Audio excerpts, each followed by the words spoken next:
अस्सलामुअलैकुम वरहमतुल्लाहि वबरकातुहू। मोहतरम नाज़रीन इकराम, सीमांचल ज्ञान केंद्र आपके सामने विगत कई महीनों से इस तरह से सारी मसाइल को पेश कर रहे हैं। आज इसी की एक कड़ी हम आपके सामने पेश करने जा रहे हैं और आप मौलाना को बखूबी जान भी रहे हैं। और मौलाना की शख्सियत भी एक ऐसी शख्सियत है जो किसी तारुफ का मोहताज नहीं है। ये हैं हमारे साथ आज मौलाना अब्दुल रकीब अल मदनी हफ़िज़हुल्लाह, उस्ताद जामिअतुल इमाम अल बुखारी। आइए आज इनसे हम लोग मुतालबा करते हैं और इनसे जानने की कोशिश हम लोग करेंगे कि इस्लाम में जो हमारी माएँ, बहनें, खाला, फूफी या जो भी इस तरह के जो औरत हैं, तो उनका क्या मकाम है इस्लाम के अंदर। शरीयत ने इसकी क्या अहमियत बयान की है। ये जो है आज हम लोग शेख मोहतरम से जानेंगे इंशाअल्लाह। और हम आपको एक बात वाज़ेह कर देना चाहते हैं कि मौलाना का खिताब आज इस सिलसिले में बंगला में होगा, लेकिन हमारी बंगला इतनी अच्छी नहीं है भाई, इसलिए मैंने आज उर्दू में ही इस बात को आपके सामने तारुफ के तौर पर पेश किया। आइए बिला ताख़ीर हम मौलाना के हवाले ये सवाल करते हैं कि इस्लाम में औरतों का क्या मकाम व मर्तबा है। आइए जानते हैं शेख मोहतरम से। जी। अस्सलामु अलैकुम वरहमतुल्लाहि वबरकातुहू। अल्हम्दुलिल्लाह रब्बिल आलमीन वस्सलातु वस्सलामु अला रसूलिहिल करीम अम्मा बाद। সম্মানিত দর্শক শ্রোতা, আজ আমি আপনাদের কাছে যে বিষয়টি পরিবেশন করতে যাচ্ছি সে বিষয়টি খুবই সুন্দর এবং গুরুত্বপূর্ণ এবং আমাদের জানা প্রয়োজন। তবে তার পূর্বে বলে দিই, এই সীমাঞ্চল জ্ঞান কেন্দ্র নামে একটি চ্যানেল, তারা ইসলামের বিভিন্ন বিষয় বিশেষ করে উর্দু ও হিন্দি ভাষায় প্রচার করে থাকেন। তারা আজ আমার কাছে বাংলাতেও কিছু প্রচার প্রসার করার জন্য আগ্রহ বা আবেদন করেছেন। সেই সূত্রে আমি এই চারটি কথা আপনাদের সামনে বলছি। আপনারা যারা বাংলা বুঝেন এবং শুনেন এবং ভালোবাসেন, তারা এই চ্যানেলের এই সকল আলোচনা শুনতে পারেন ইনশাআল্লাহ। আমি আপনাদেরকে যে কথাটি বলবো যে ইসলামে একজন মা, একজন মায়ের জাতি, তার বিভিন্ন ধাপ হয়।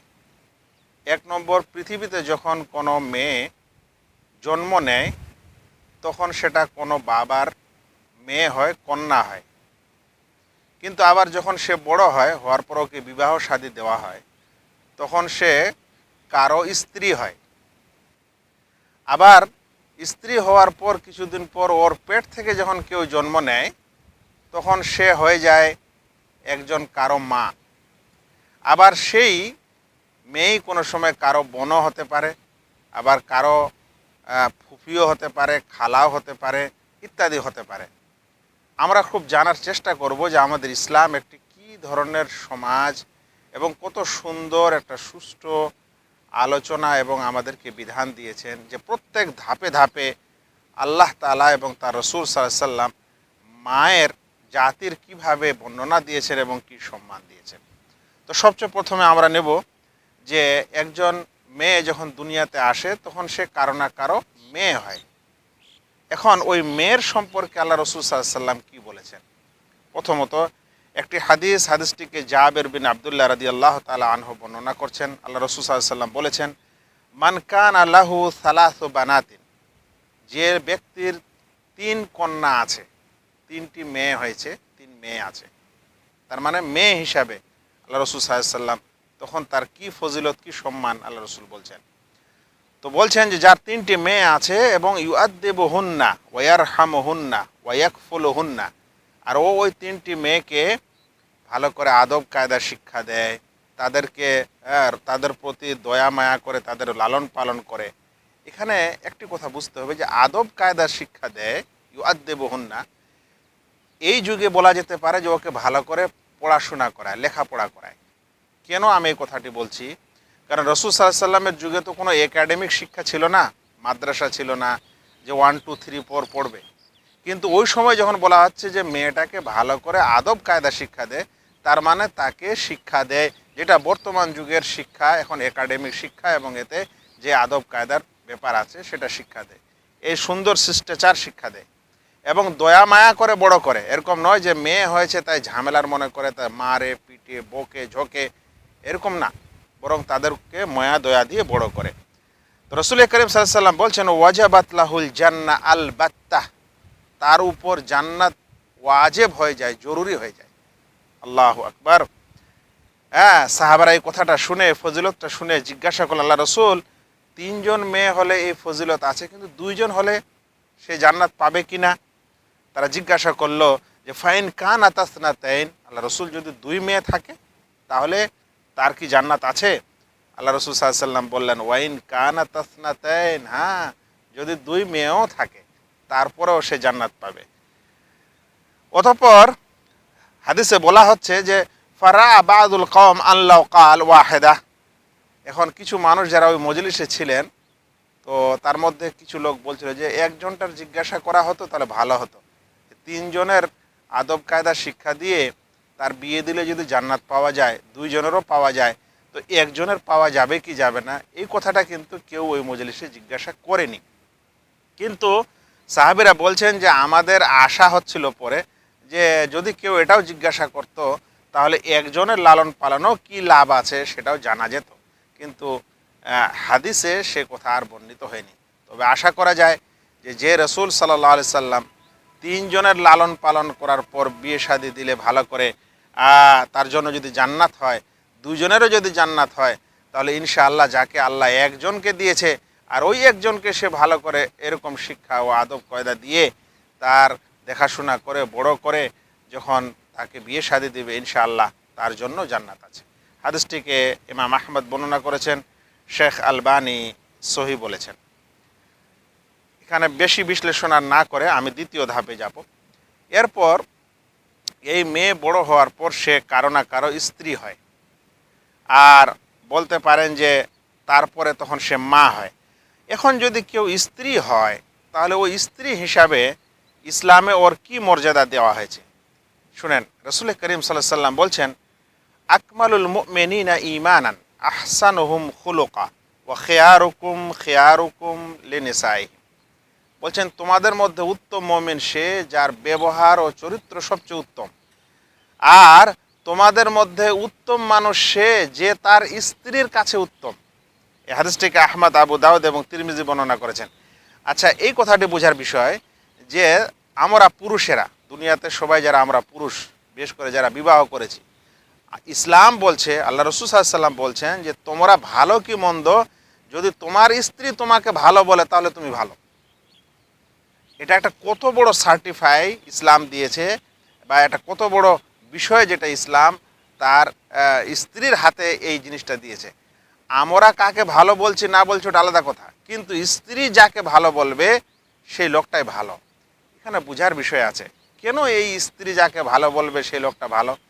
কারণ দেখেন আজ দুনিয়াতে এমনি নাটকের দুনিয়া হয়েছে, অভিনয়ের দুনিয়া। বাইরে বন্ধুর সাথে ও অমুক তমুকের সাথে খুব হাসি রহস্য, ভালো মুখ নিয়ে, ভালো লেবাস পোশাক নিয়ে, ভদ্র ভাষায় কথাবার্তা বলে, কিন্তু যাদের চরিত্র ভিতর থেকে খারাপ তারা বাড়িতে গিয়ে খারাপ চরিত্র করে। কিন্তু বাড়িতে যদি ওই ব্যক্তি ভালো হয় তার স্ত্রী এবং পরিবারের সাথে, তার মানে এটা গ্যারেন্টি যে সে বাইরেও ভালো। এই জন্য রসুল করিম সাল্লাল্লাহু আলাইহি সাল্লাম বলছেন যে এবং মানে ওই পুরুষ ভালো যে পুরুষ তার স্ত্রীর কাছে ভালো। আল্লাহু আকবার, অনেক বড় হাদিস এবং বড় বিষয়ে। রসুল করিম সাল্লাল্লাহু আলাইহি সাল্লাম এই স্ত্রীদেরকে কি সম্মান দিতে হবে এবং তাদের কি কদর করতে হবে, আল্লাহ রসুল বলছেন আনতুতে এমাহা এদা তাইমতা, তুমি যখন খাবে তখন তাকে খাওয়াবে। মানে বিয়ে করার পর স্ত্রীর যেটা অধিকার, সেই অধিকারগুলির মধ্যে গুরুত্বপূর্ণ অধিকার হচ্ছে যে একজন পুরুষ সে মানে যেই মানের খাবার দাবার করে, ওর জীবনযাপন যেই মানের হয় সেই মানের খাবার দাবার তার স্ত্রীকে দান করবে।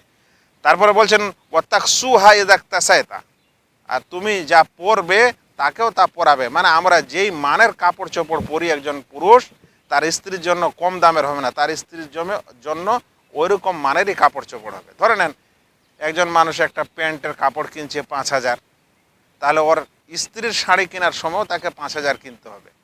তাহলে এটাকে বলা হয় বরাবর অধিকার দেওয়া। এটা ইসলাম বলেছে, মানে কাপড় চোপড়ের কথাটা পর্যন্ত বলে দিয়েছে। আর এটা থেকে বোঝা যায় মানে বাকি সব বিষয়ে এরকমই সমমান এবং সমান সমান বিষয়টি দেখতে হবে। আল্লাহ রসুল সাল্লাল্লাহু আলাইহি সাল্লাম স্ত্রীকে ছেড়ে তাকে বিছানা থেকে আলাদা করে দিতে নিষেধ করেছেন, মারপিট করতে নিষেধ করেছেন, বিশেষ প্রয়োজনে কিছু করতে যদি হয়েও তবুও তাকে মৃদু মার দিতে হবে, মানে থাপ্পড় দেওয়া যেতে পারে, এর চেয়ে বেশি দেওয়া যেতে পারে না। এটা ইসলাম তাদের সম্পর্কে একটা বিশেষ মহিলাদের মর্যাদা দিয়েছে। হাদিসটিকে শেখ আলবানী সহি বলেছেন, 2142 নম্বর হাদিস। এরপর তৃতীয় পর্যায়ে আসে যে এখন ওই মহিলা হয়তো স্ত্রীর পর তখন সে কারো না কারো মা হবে, আর যখন কেউ মা হয়ে যাবে তখন তার অধিকার এত বেশি, যেটা আল্লাহ তাআলা কোরআনে বলেছেন এবং রসুল করিম সাল্লাল্লাহু আলাইহি সাল্লাম হাদিসে বলেছেন। আল্লাহ রসুল সাল্লাল্লাহু আলাইহি সাল্লাম বলছেন, যখন তাকে জিজ্ঞাসা করা হয়েছিল, ইয়া রাসূলুল্লাহ মান আহাক্কুন নাস বিহুসনি সাহাবাতি, আল্লাহ রসুল আমার ভালো ব্যবহারের সবচেয়ে বেশি হকদার কে? তখন আল্লাহ রসুল বলেছিলেন, উম্মুকা, তোমার মা। আবার জিজ্ঞাসা করা হলো, সুম্মা মান? তো বললেন তোমার মা। আবার জিজ্ঞাসা করা হলো যে তারপরে কে? তখন বললেন তোমার মা। চতুর্থবারে বলছেন যে তোমার পিতা বা তোমার বাবা। তাহলে মায়ের হক, এটা বুখারী মুসলিমের হাদিস, তাহলে মায়ের হক ও পিতার চাইতেও বেশি। তাহলে মা হওয়ার সময় তার অধিকার এটা আছে। এখন হয়তো কেউ বলবেন যে আচ্ছা, বোন যদি কারো হয় তাহলে ওই বোনকে ইসলাম কোন দৃষ্টিতে দেখেছে এবং ওর মর্যাদা সম্মান কি দিয়েছে? আল্লাহ রাসূল সাল্লাল্লাহু আলাইহি সাল্লাম বলছেন, লা ইয়াকুনু লি আহাদিন সালাসু বানাতিন আও সালাসু আখওয়াতিন। একটা হাদিসে এসেছে যার তিনজন মেয়ে আছে, আর একটা হাদিসে এসেছে কিংবা তার তিনজন বোন আছে, আর ওই ভাই ফায়ুহসিনু ইলাইহিন্না, ওই ভাই ওই বোনদের উপরে ইহসান করে, ওদের দেখাশোনা করে, ওদের সব কিছু দেখাশোনা করার পর তাদেরকে বিবাহ শাদী দেয় বা তার বাড়িতে রাখার প্রয়োজন হলে বাড়িতে রাখে, ইল্লা দাখালাল জান্নাহ, তাহলে সে ব্যক্তি জান্নাতে যাবে। হাদিসটিকে ইমাম তিরমিজি বর্ণনা করেছেন এবং আবু দাউদও বর্ণনা করেছেন।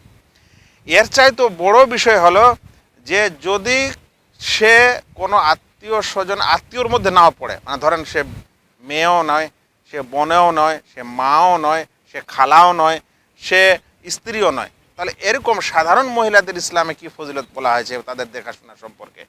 আল্লাহ রসুল সাল্লাল্লাহু আলাইহি সাল্লাম বলছেন যে আসসাঈ আলাল আরমালাতি ওয়াল মিসকিন কাল মুজাহিদ ফি সাবিলিল্লাহ।